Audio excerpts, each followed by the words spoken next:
यम योगिनो विगतमोहतमोरजस्का भक्त्यैकतान मनसो विनिवृत्तकामाः ध्यायन्ति निश्चल धियो मितदिव्यभावं तम शंकरं शरणं व्रजामि। नमो नमः, नमस्कार, स्वागतम, वंदनम और अभिनंदनम। सुप्रभातम कार्यक्रम में आप सभी को सादर एवं सस्नेह नमस्कार। कार्यक्रम के आज के अंक में मैं हूं आपके साथ गवीश द्विवेदी। आइए अविलंब शुरू कर लेते हैं भारतीय ज्ञान परंपरा को समर्पित आज के इस कार्यक्रम को।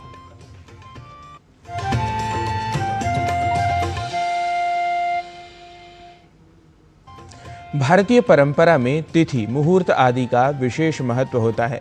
भारतीय तिथि आदि के संज्ञान के लिए हमें पंचांग को जानने की आवश्यकता होती है। तो इसी क्रम में सबसे पहले जान लेते हैं अपने पहले प्रभाग के माध्यम से आज की तिथि, वार एवं नक्षत्र आदि को। आज का पंचांग युगाब्द 5127, विक्रम संवत 2082, शक संवत 1947, उत्तरायण, माघ मास, कृष्ण पक्ष, तृतीया तिथि, मंगलवार, अश्लेषा नक्षत्र। आज का दिन सभी के लिए मंगलमय हो। और पंचांग के पश्चात आइए अब देखते हैं जीवन हेतु उपयोगी शिक्षाएं सुभाषित के माध्यम से। प्रायः हम सभी जानते ही हैं कि भारतीय परंपरा में सुभाषितों को अमूल्य रत्न कहा जाता है। हम यह भी जानते हैं कि सुभाषित हमें सन्मार्ग की ओर, शिष्टाचार की ओर ले जाते हैं। क्या बता रहा है आज का सुभाषित, आइए जान लेते हैं। सबसे पहले सुनिए संस्कृत भाषा में सुभाषित एवं तदनंतर जानिए इसके भावार्थ को हिंदी एवं अंग्रेजी भाषाओं में। प्रियवाक्य प्रदानेन सर्वे तुष्यन्ति जन्तवः तस्मात् तदेव वक्तव्यम् वचने का दरिद्रता।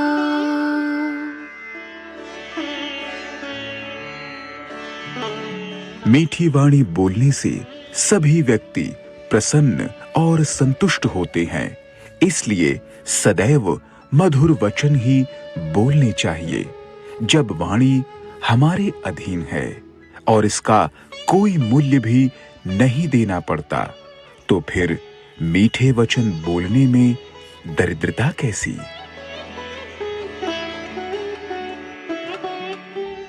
Always speak sweetly, as it makes everyone happy. Why be afraid of using sweet words when speech is wholly under one's control and it does not cost anything extra? भारतीय परंपरा में ज्ञान का एक लंबा इतिहास है। इसी क्रम में हम आपको आज सोमनाथ मंदिर के बारे में बताएंगे कि कैसे सोमनाथ मंदिर हमारी संस्कृति, भक्ति, वैज्ञानिकता, टेक्नोलॉजी और वास्तुकला का प्रतीक है। आइए जान लेते हैं इस प्राचीन मंदिर के विषय में विस्तार से।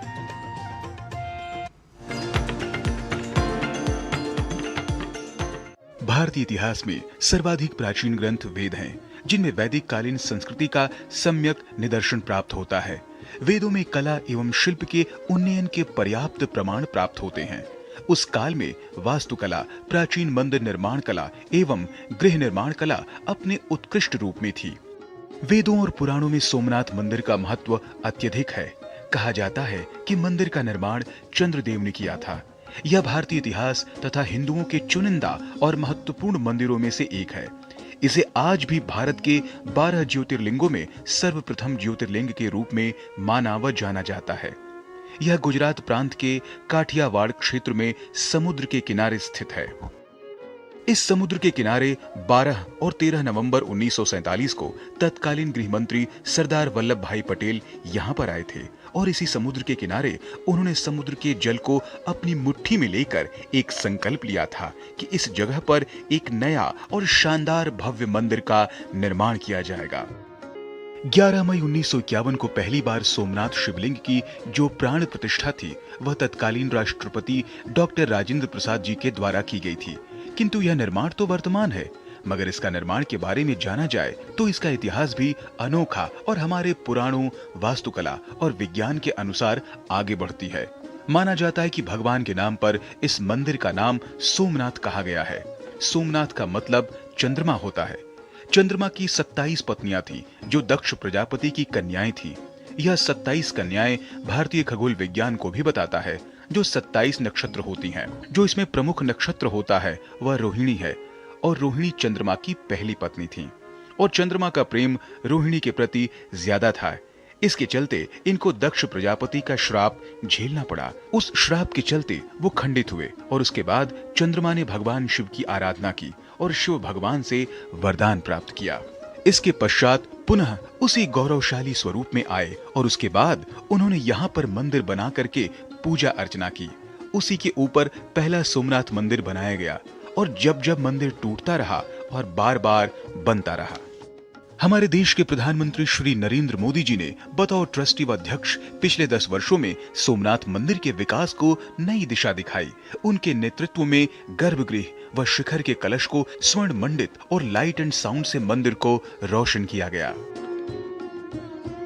मंदिर के दक्षिण में समुद्र के किनारे बाण स्तंभ हैं, जो बहुत प्राचीन हैं। लगभग 6वीं शताब्दी से बाण स्तंभ का उल्लेख इतिहास में मिलता है, लेकिन ये कोई नहीं जानता कि इसका निर्माण कब हुआ था, किसने कराया था और क्यों कराया था। जानकार बताते हैं कि बाण स्तंभ एक दिशा दर्शक स्तंभ है, जिसके ऊपरी सिरे पर एक तीर अर्थात बाण बनाया गया है, जिसका मुंह समुद्र की ओर है। इस बाण स्तंभ पर लिखा है, आसमुद्रांत दक्षिण ध्रुव पर्यंत अबाधित ज्योतिमार्ग। इसका मतलब ये है कि समुद्र के इस बिंदु से दक्षिण ध्रुव तक सीधी रेखा में एक भी अवरोध या बाधा नहीं है। इस पंक्ति का सरल अर्थ यह है कि सोमनाथ मंदिर के उस बिंदु से लेकर दक्षिण ध्रुव तक अर्थात अंटार्कटिका तक एक सीधी रेखा खींची जाए तो बीच में एक भी पहाड़ या भूखंड का टुकड़ा नहीं आता है। अब सबसे बड़ा सवाल ये है कि क्या उस काल में भी लोगों को ये जानकारी थी कि दक्षिणी ध्रुव कहाँ है और धरती गोल है? कैसे उन लोगों ने इस बात का पता लगाया होगा कि बाण स्तंभ की सीध में कोई बाधा नहीं है? इससे यह पता चलता है कि भारतीयों के पास जो विज्ञान था उस समय में भी कितना विकसित था। भारतीयों के द्वारा बनाया गया यह बाण स्तंभ आज भी इस चीज का अनुपम उदाहरण प्रस्तुत करता है कि हमारी साइंस टेक्नोलॉजी कितनी ज्यादा उन्नत थी, जो आज सोमनाथ मंदिर का भाग है। और यह मंदिर हमारी संस्कृति, भक्ति और वैज्ञानिक टेक्नोलॉजी, वास्तुकला का प्रतीक बना हुआ है। सोमनाथ मंदिर भारतीय सभ्यता और संस्कृति का अभिन्न हिस्सा बन चुका है, और आज ये मंदिर हर काल को पार करके अनेक भारतीयों की आस्था और धार्मिकता का केंद्र है। जनेंद्र सिंह की रिपोर्ट, डीडी न्यूज।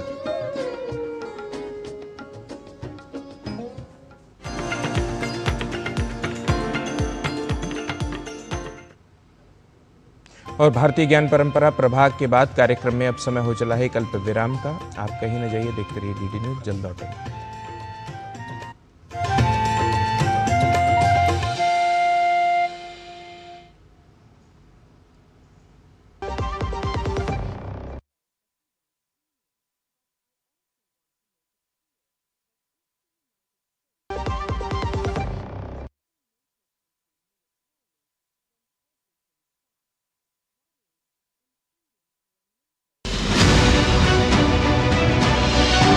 सप्ताह के अंत में जब आपके पास होता है समय, तो यही है अवसर राजनीतिक तापमान को मापने का।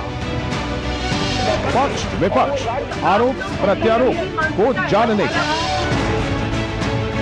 सच झूठ को पहचानने का। देखिए राष्ट्रमंच, बड़ा विषय बड़ी बहस। शनिवार और रविवार शाम 5 बजे सिर्फ डीडी न्यूज पर।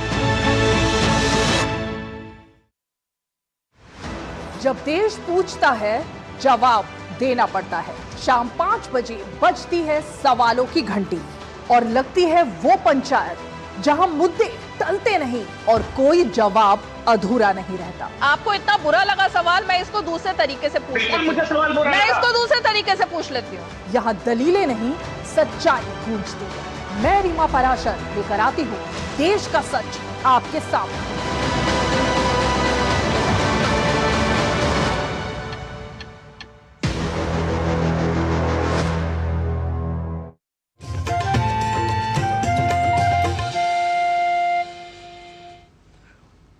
और विराम के पश्चात आप सभी का पुनः स्वागत है सुप्रभातम कार्यक्रम में।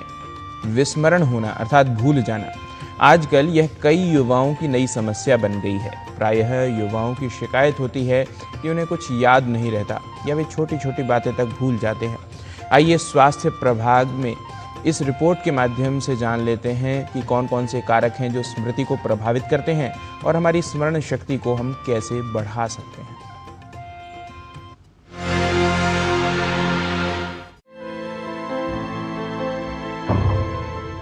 मानव मस्तिष्क शरीर के हर प्रक्रिया, स्मृति, भावना, विचार, स्पर्श, दृष्टि और श्वास पैटर्न को नियंत्रित करता है। स्मरण शक्ति की प्रखरता से मनुष्य अधिक विचारशील समझा जाता है और उसके ज्ञान की परिधि अधिक व्यापक होती है। मानव मस्तिष्क सबसे प्रभावशाली सोच मशीन के रूप में पहचाना जाता है। जो स्मरण शक्ति है ये हमारी फंक्शनिंग में बहुत इंपॉर्टेंट है और जो मेमोरी की डिजीज़ हैं जैसे डिमेंशिया है या अर्ली ऑनसेट डिमेंशिया है, उसके कुछ कारण तो रिवर्सिबल हैं, जिसमें विटामिन B12 डेफिशिएंसी है, थायराइड है।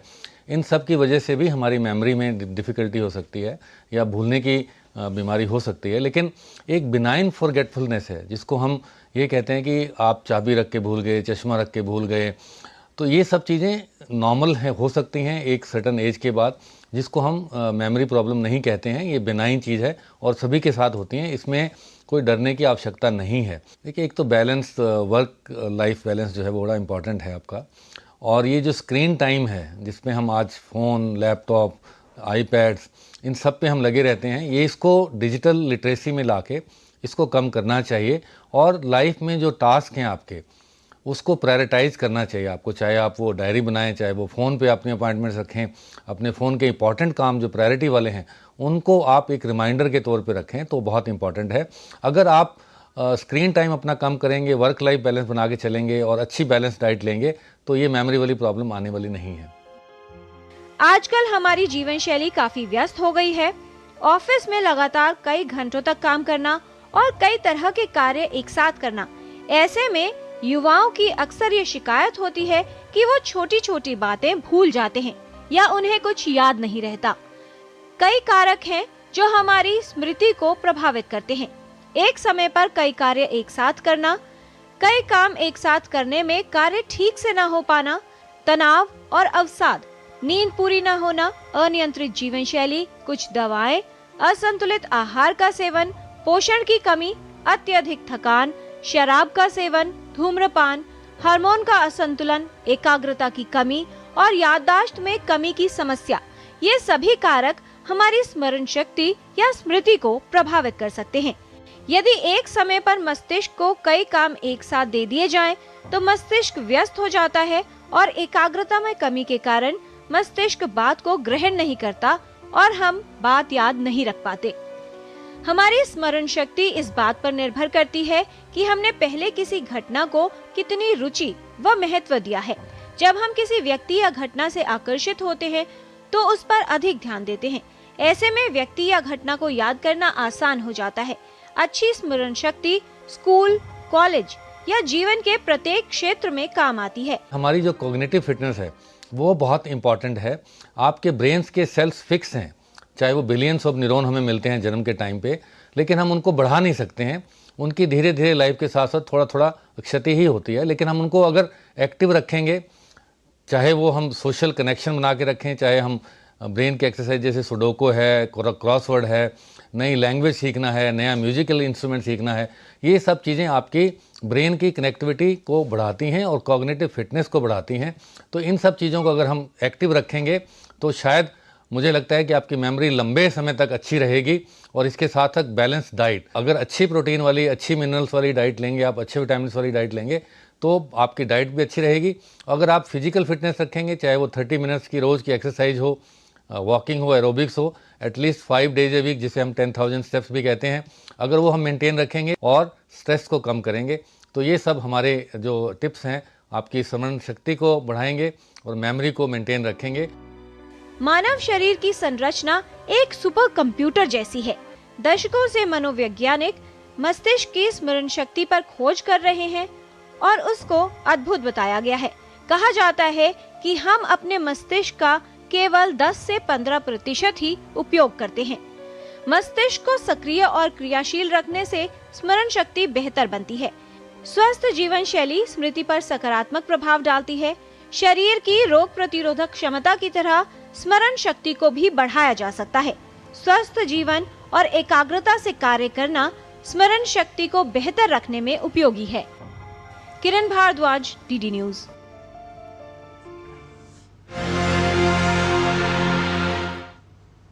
और स्वास्थ्य मंत्र के बाद अब बात योग की। मानव के स्वस्थ जीवन का आधार है योग। इसका दैनिक अभ्यास विभिन्न शारीरिक एवं मानसिक समस्याओं के समाधान में सहायक होता है। चिंता को कम करने में भी उपयोगी होता है योग। देखते हैं चिंता को कम करने के लिए उपयोगी कुछ यौगिक क्रियाओं को हमारे इस योग प्रभाग के माध्यम से। नमस्ते, मैं हूं आचार्य प्रतिष्ठा। एंजाइटी यानी क्या घटित होने वाला है उसको लेकर जब हम एंग्शियस होते हैं, क्या घटित होने वाला है हमें नहीं पता, क्या घटित हो चुका है उसे हम परिवर्तित नहीं कर सकते। इसीलिए योग हमें आज में जीना सिखाता है। जब हम अतीत में जीते हैं तो हम तनाव में या अवसाद में जीते हैं। जब हम भविष्य में जीते हैं तो हम एंजाइटी में जीते हैं। एंजाइटी एक ऐसी समस्या है जो जीवन में अनसर्टेनिटी जो कि है ही है उसके कारण हो जाती है। ऐसे में क्या करना है, हमें थोड़ा सा ऐसा अभ्यास जो पहली चीज हमारे माइंड को थोड़ा सा डिस्ट्रैक्ट करे और दूसरी चीज जो हमारे शरीर और मन दोनों को थोड़ा सा सिंक्रोनाइज करे। ऐसे 2 अभ्यास आज हम आपको बताने वाले हैं। आप इनका नियमित रूप से अभ्यास करें। जिस वक्त आपको एंजाइटी हो रही है तब भी इनका अभ्यास कर सकते हैं, लाभ होगा। या फिर एंजाइटी नहीं है पर रेगुलर में अभ्यास करें तो एंजाइटी नहीं होगी। पहला अभ्यास है आनंद गति। आनंद गति के लिए आप क्रॉस लेग्ड पोजीशन में बैठेंगे, पद्मासन में बैठ सकते हैं, बहुत अच्छा, नहीं तो अर्ध पद्मासन में बैठ जाए, नहीं तो चौकड़ी मार करके भी बैठ सकते हैं। इस स्थिति में आना, दोनों हाथों को ऐसे खोल देना कि उंगलियां चारों दिशाओं में खुली हुई हैं। यहां से कमर से पेंडुलम जैसा मूवमेंट देना है, आंखें बंद रहेंगी। Right, left, right, left. आप इसे 15 से 20 बार तक रिपीट कर सकते हैं। वापस आ जाएं, हाथों को वापस ले आएं। अगर आप इसका अभ्यास करते हुए सुगम संगीत लगा लें या ओमकार का मानसिक उच्चारण कर सकें, मेंटल चैंटिंग, बहुत बहुत लाभकारी है। आनंद गति के बाद जो दूसरा अभ्यास आप लेंगे वो है शशांक भुजंग गति। शशांक भुजंग, जैसा हमने कहा भारत योग की ये जो गतियां हैं, गति मतलब मूवमेंट, और मूवमेंट हमें एंजाइटी से, डिप्रेशन से, समस्याओं से दूर करता है। शशांक भुजंग गति के लिए आप इस तरह से वज्रासन में बैठेंगे। दोनों हाथों को पहले इस तरह से टिका दीजिए, कमर को ढीला होने दीजिए, गर्दन को, खोपड़ी को, कहीं कोई तनाव नहीं, रुके थोड़ी देर। फिर घसीटते हुए हाथों को आगे ले जाना और यथा सामर्थ्य आगे झुकेंगे। आप माथा जमीन से छू सकते हैं, बहुत अच्छे, नहीं छू सकते तो भी कोई दिक्कत नहीं। थोड़ी देर यहाँ रुके और सांस छोड़ते हुए हम अपने पेट के बल लेट सकते। सांस भरते हुए भुजंगासन की स्थिति।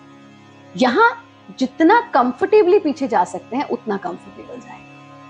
सांस छोड़ते हुए हिप्स को पीछे की ओर खींचना, माथे को जमीन से छू देना और फिर हाथों को घसीटते हुए वापस आना, अपने आसन में बैठ जाना, बिल्कुल शरीर को ढीला छोड़ देना। ये अभ्यास इंस्टेंटली आपकी एंजाइटी को दूर करेगा, तनाव को भी दूर करेगा, शारीरिक भी मानसिक भी। इसको भी आप 3 से 5 बार रिपीट कर सकते हैं। 20 मिनट कम से कम सूर्य के सानिध्य में जरूर बिताएं। रात्रि में सोने से पहले भारत योग की योग निद्रा का अभ्यास अवश्य करें।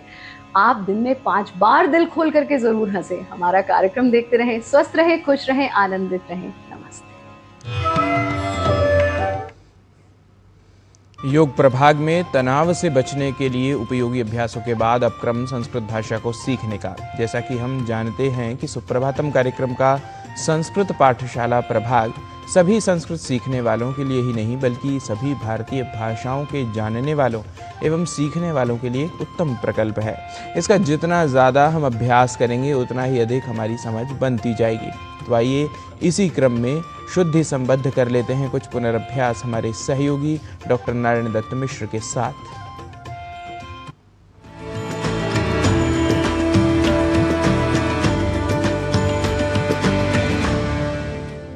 नमः संस्कृतस्नेहिभ्यः दर्शकेभ्यः अहमेष नारायण दत्तमिश्रः स्वागतं करोमि संस्कृतपाठशालायाः एतस्यां कक्षायां समेषां।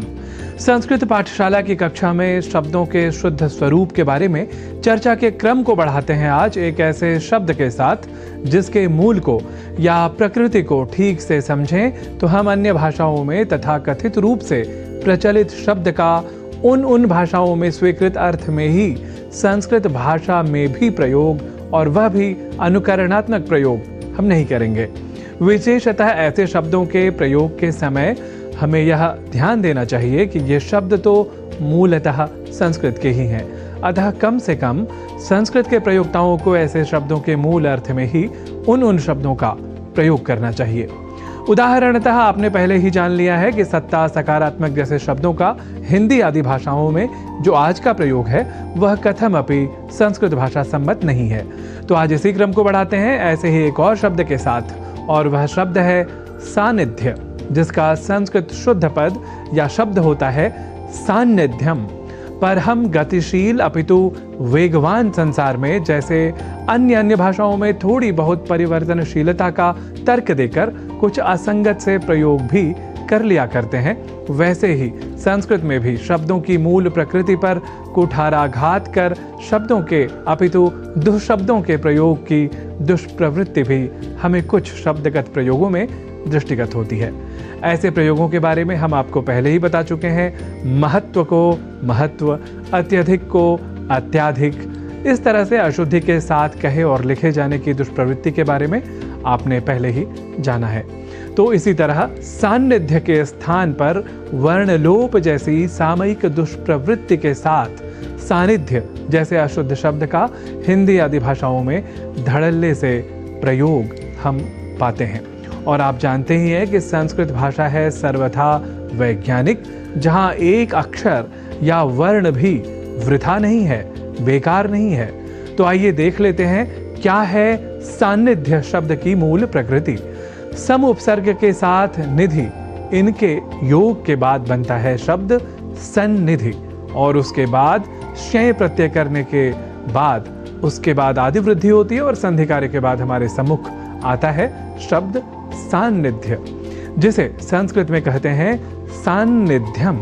वैसे यहाँ ध्यान दीजिए कि हिंदी आदि भाषाओं के प्रयोक्ता भी सन्निधि शब्द के लेखन और उच्चारण में किसी प्रकार की अशुद्धि नहीं करते, पर सन्निधि शब्द से बने सान्निध्य शब्द में हो जाती है कुछ प्रयोक्ताओं से चूक।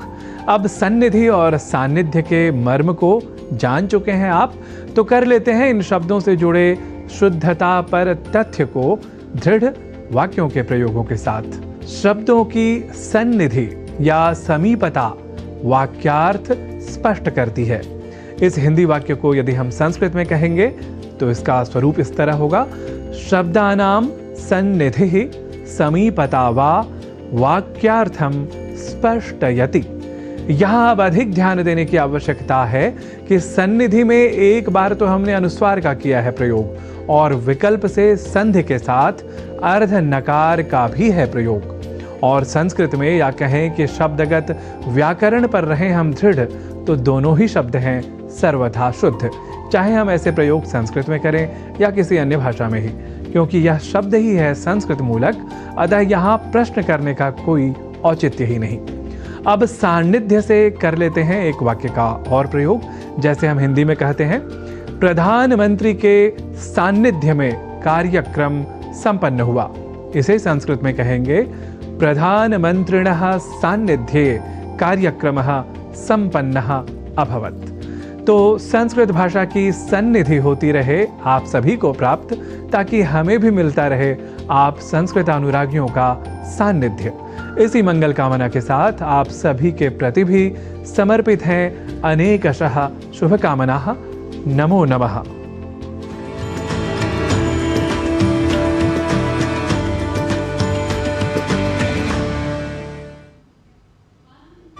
प्रातर्नमामि तरणिं तनुवा मनोभिः ब्रह्मेन्द्रपूर्वकसुरैर्नतमर्चितञ्च वृष्टिप्रमोचन विनिग्रह हेतुभूतं त्रैलोक्यपालन परं त्रिगुणात्मकं च। इसी श्लोक के साथ जगत के सृष्टा, संचालक एवं संहारक का पुनः एक बार प्रभात की वेला में स्मरण करते हुए कार्यक्रम की वृत्त प्रस्तुति श्रृंखला में आज यहीं लेते हैं विराम। हमें दीजिए अनुमति, साथ ही इस सर्द मौसम में स्वयं का संरक्षण करते रहें, स्वस्थ रहें, मस्त रहें और देखते रहें डीडी न्यूज़। नमस्कार।